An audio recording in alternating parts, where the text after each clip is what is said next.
Hello दोस्तों, welcome to the square boy. आज के बिजनेस न्यूज़ शुरू करते हैं। सबसे पहली न्यूज़ है, टेस्ला ने 50% अपने शेयर प्राइस में डाउनफॉल देखा हुआ है। नवंबर का उसका जो रिकॉर्ड हाई था, अब उससे काफ़ी प्राइस उसका डाउन जा चुका है, जैसे कि आप इसमें देख सकते हैं। ये मैंने 4 नवंबर 2021 का मार्क भी करके रखा हुआ है। $409 के आसपास का उसका प्राइस था। बाकी 52 वीक हाई देख रहे हैं, 414 के आसपास था। और अभी ये $214 के आसपास चल रहा है, जिससे आप समझ सकते हैं कि लगभग 50% का लॉस रिपोर्ट किया हुआ है इनको। मतलब ऑल टाइम से जो हाई था उससे 50% लॉस में आ चुका है। और आज के टाइम में मार्केट कैपिटलाइजेशन जो है वो इनकी काफ़ी घट चुकी है। और जो डिक्लाइन होने के बाद अभी 4 नवंबर का रिकॉर्ड था, उसमें काफ़ी कुछ मतलब घट चुका है आज की डेट में। अपने जितने हाईएस्ट पॉइंट था 409 से, अब वो घट के आपका 214 204 के आसपास भी आ चुका है। 214 अभी चल रहा है करंट प्राइस। ओके। और मार्केट कैपिटलाइजेशन जो अभी की चल रही है वो 67 ट्रिलियन करोड़ रुपीस की डॉलर की चल रही है अप्रॉक्सीमेटली। बात करते हैं नेक्स्ट न्यूज़ की। नेक्स्ट न्यूज़ है ओला के भावेश अग्रवाल जो है ओला के फाउंडर सीईओ। उन्होंने ये कहा है कि इलॉन मस्क को ईवी व्हीकल में, टू व्हीलर्स में वो टक्कर देना चाहते हैं कॉस्ट कट करके।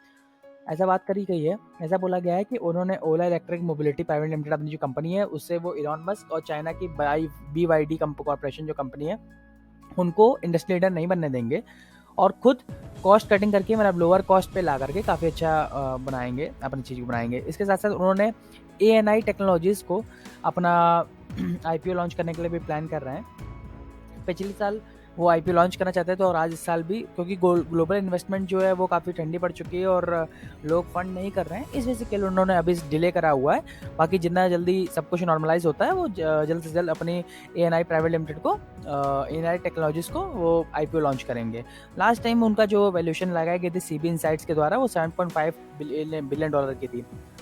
एनआई टेक्नोलॉजीज़ क्या है उसके बारे में बता दिया जा रहा है। अब रफली आप आइडिया दे सकते हैं कि एनआई टेक्नोलॉजीज़ और सब्सिडरी में उसके ये सारी कंपनीज आती है। ओला इलेक्ट्रिक भी उसी के अंडर में आती है। और 11 साल 10 महीने इस कंपनी को हो चुके हैं। 3 दिसंबर 2010 में इस कंपनी को कराया गया था। बेंगलोर में इसका रजिस्टर्ड ऑफिस है। तो नेक्स्ट न्यूज़ है, इंडिया ने एम किया हुआ है कि वो सिस्टम ऑफ प्रोसीजर SOPs बना चुका है। G20 में अपनी प्रेसिडेंसी जो होगी इनमें वो बताएंगे। जैसे उन्होंने डिजिटल करेंसी लाने के पूरे प्रोसीजर को और की मोटिवेशन जो उनके के उसे ट्रस्ट, सेफ्टी, लिक्विडिटी और सारी चीज़ें आराम से हो सके, एक ही जगह सारी चीज़ें हो जाए। सेटलमेंट के बारे में सारी जानकारी मिल चुका है। इस वजह से उन्होंने इस चीज़ के लिए बारे में बात करने के लिए प्लान करा हुआ है और इस चीज़ को वो आगे बढ़ाएंगे।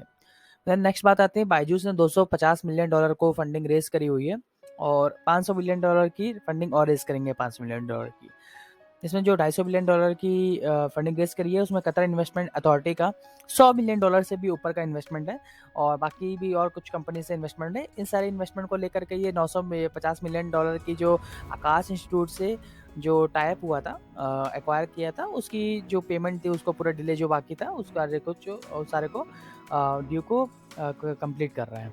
बाकी बात करते हैं $500 मिलियन के, और ये फंडिंग को देख रहे हैं। ये प्री IPO फंडिंग के लिए कहेंगे, इसके बाद ये IPO का अपना प्लान कर रहे होंगे। देन बात करते हैं, सुनील शेट्टी ने काफ़ी बढ़िया बात कही थी। वैसे तो मैं इस न्यूज़ को नहीं रखता, लेकिन इनकी जो पॉइंट्स थे वो काफ़ी वैलिड और जेन्युइन थे, इस वजह से मैंने इस पॉइंट को केवल रखा हुआ है बिजनेस न्यूज़ में। इन्होंने बोला था कि थिंक स्प्रिंट और मैराथन के बीच में कंपैरिजन कर सकते हैं।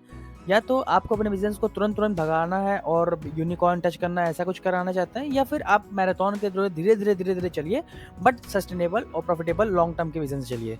तो सुनील शेट्टी ने सजेस्ट किया हुआ था कि आप जब यूनिकॉर्न, सुनील शेट्टी ने मेनली ये सारी बातें तब करी थी जब बायजूस ने 2,500 एम्प्लॉयज़ को निकाल दिया था।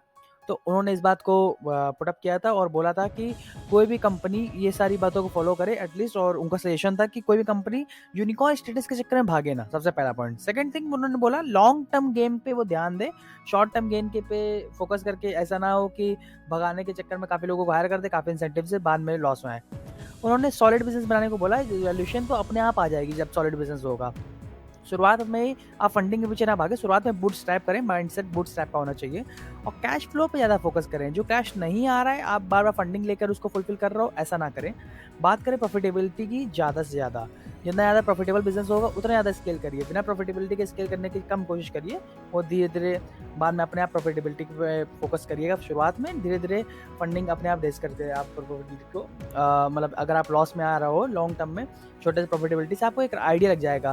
प्रोटोटाइप वर्ज़न आप रन करके देख लेंगे तो अच्छा आइडिया रहेगा और हमेशा की तरह के कस्टमर्स को टॉप पे रख करके उनकी रिक्वायरमेंट के अकॉर्डिंग फुलफिल करिए उनकी नीड को। बात करते हैं नेक्स्ट न्यूज़ की। नेक्स्ट न्यूज़ एक पॉलिसी ऐसी ज़रूरत है जो एयरलाइन को 4 से 6 महीने का कैश रिज़र्व कम से कम बना के रखे पहले से, ये सिकापा के सीईओ ने बोला हुआ था। नेक्स्ट न्यूज़ है कि टीसीएस ने मून लाइटिंग के लिए बोला हुआ था कि टीसीएस के सीओओ ने बोला हुआ था कि सीईओ जो इस समय एन गणपति सुब्रमण्यम है, उन्होंने बोला हुआ था कि टीसीएस एवं जितनी भी कंपनी जो मून लाइटिंग की वजह से लोगों को निकाल रही है, उनको ये सारी चीज़ों का ध्यान रखना चाहिए कि हम लोग अपनी कोर वैल्यूज़ और कल्चर का अगर कोई भी पालन ना करें उनको निकालें। बट ये भी ध्यान रखना चाहिए किसी भी बंदे का करियर शुरू हुआ है उसको हम लोग क्या निकाल करके उसका पूरा करियर बर्बाद ना करें। उनके करियर के उनके ऊपर एम्पैथी का शो करें, उनके साथ क्या बीत रही है उसको समझें और उस अकॉर्डिंग एक्शन लें। ऐसा नहीं चाहते हैं कि उनके फ्यूचर में कोई भी जॉब ना लग पाए और फ्यूचर जॉब पाने में उनको बहुत सारी दिक्कत हो। इस चीज़ को ध्यान रखते हुए उन्होंने पब्लिक स्टेटमेंट दी हुई है ये, जो कि काफ़ी अच्छी है, सराहनीय है। नेक्स्ट न्यूज़ है वी मार्ट ने लाइमरोड के नाम के एक ई-कॉमर्स स्टार्टअप को एक्वायर करा हुआ है और ये स्टार्टअप को एक्वायर उन्होंने 30 करोड़ रुपए के डॉलर पे उस पे किया हुआ है और 150 करोड़ रुपए का उन्होंने सोचा है कि इन्वेस्टमेंट करेंगे उसको स्केल करने में और प्रॉफिटेबल लाने में। लाइमरोड के बारे में थोड़ा सा आपको बता दें, लाइमरोड 179 करोड़ रुपए का 2019-2020 में रेवेन्यू उन्होंने रिपोर्ट किया था और 2021-22 में उन्होंने थोड़ा कम रिपोर्ट किया था, 69 करोड़ रुपए का रेवेन्यू रिपोर्ट किया था। इस वजह से इन्होंने सस्ते प्राइस में इस समय खरीद रखा है, जो कि इनकी वैल्यूएशन इन्होंने 31 करोड़ में खरीदा हुआ है। बात करते हैं लाइमरोड एक गुड़गांव बेस्ड कंपनी का स्टार्टअप है और ये अभी भी रन कर रहा है और ई-कॉमर्स मार्केटप्लेस है मेनली। देन नेक्स्ट बात आती है पिरामल फार्मा ने अपना शेयर अलग लिस्ट कर दिया है पिरामल एंटरप्राइजेस से अलग होकर के। पहले पिरामल एंटरप्राइजेस में ये सारा शेयर लिस्ट था और पिरामल फार्मा को 10 फेस वैल्यू के शेयर के साथ-साथ उसको लिस्ट करा गया है आज के रेट में टाइम में। और इनका इस वजह से इन्होंने लिस्ट किया हुआ है क्योंकि इनका ये टारगेट था कि फार्मा सेक्टर में ही फोकस इनका रहे और इनकी खुद की आइडेंटिटी फार्मा सेक्टर के अकॉर्डिंग बने। पहले पिरामल एंटरप्राइजेस में आप देख सकते हैं, यहाँ से जब शेयर का डीमर्जर हुआ है, यहाँ से मार्केट पूरी गिरी है और डीमर्जर हो चुका है। जिनका इसमें प्राय कुछ होल्डिंग थी पिरामल एंटरप्राइजेस में, उनको भी कुछ होल्डिंग मिली है पिरामल फार्मा में भी। आप देख सकते हैं ये 846 का है, इसके प्राइस घट करके ऐसा हुआ था। और बात करते हैं पिरामल फार्मा की, वो ₹200 के अमाउंट में लिस्ट हुआ था और फेस वैल्यू इसकी 10 थी और इसका जब से लिस्ट हुआ है तब से तो डायरेक्टली गिरता ही जा रहा है अभी और कोई ऐसी न्यूज़ नहीं है। नेक्स्ट न्यूज़ है इंडिया के पीवीआर ने रिपोर्ट किया हुआ है जितना एक्सपेक्टेड था उससे ज़्यादा का लॉस और ऐसा सोचा कि कहते हैं 9 करोड़ रुपए का लगभग 10 करोड़ रुपए का लॉस आएगा, लेकिन 71 करोड़ रुपए का लॉस हुआ है। ऐसा इस वजह से हुआ है क्योंकि बॉलीवुड हॉलीवुड की जो परफॉर्मेंस है वो काफ़ी गिरी हुआ है। लोगों ने टिकट लेना काफ़ी कम करके लोगों ने देखना बंद कर दिया था, लगभग बहुत कम कर दिया। इस वजह से इन्होंने भारी भरकम लॉस रिपोर्ट किया हुआ है। ये एक्सपेक्ट करते हैं पीवीआर के जो सीईओ, उन्होंने ऐसा बोला हुआ था कि एक्सपेक्ट करता हूँ कि ऐसा नहीं होगा क्योंकि आने वाले टाइम में काफ़ी अच्छी न्यूज़ और काफ़ी अच्छी मूवीज़ लगने वाली हैं इस वजह से, और उन्होंने एक्सपेक्ट किया हुआ है कि अच्छा जाएगा अगला क्वार्टर रिजल्ट।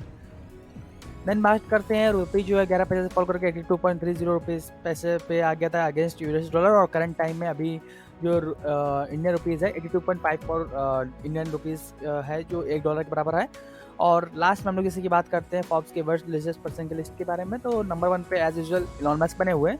गौतम अडानी की नेटवर्थ जो है काफ़ी घटती जा रही है इस वीक में, तो ये गौतम अडानी 4th पोजीशन में आए हुए प्लस अच्छा खासा गैप बन चुका है जेफ बेजोस और गौतम अडानी के बीच में। बात करते हैं फॉर्ब्स की 5 to 8 लिस्ट में, इसमें लैरी एलिसन ओरेकल के जो ओनर है उनके ओरेकल के स्टेक की वजह से ये आ गए हैं ऊपर और मुकेश अंबानी 8th पोजीशन से हट करके 9th पोजीशन पे आ गए हैं और लैरी पेज और सर्जी ब्रिन बीच में है, ऐसा देख सकते हैं। हम लोग ऐसे ही बिजनेस न्यूज़ हर वीक में लाके आते हैं, अगर टाइम मिलता है तो वीक में भी 2 ले आते हैं अगर बिजनेस न्यूज़ ज़्यादा होती है। अगर आपको हमारी न्यूज़ हमारी एफर्ट्स अच्छे लगे तो प्लीज़ चैनल को सब्सक्राइब करिएगा और हम लोग ऐसे ही बिजनेस न्यूज़ आपके लिए लाते रहेंगे। आपका सजेशन भी हम लोग वेलकम करते हैं, आप कमेंट सेक्शन में लिख सकते हैं। Thank you for watching. मिलते हैं आपसे अगली वीडियो में, तब तक के लिए।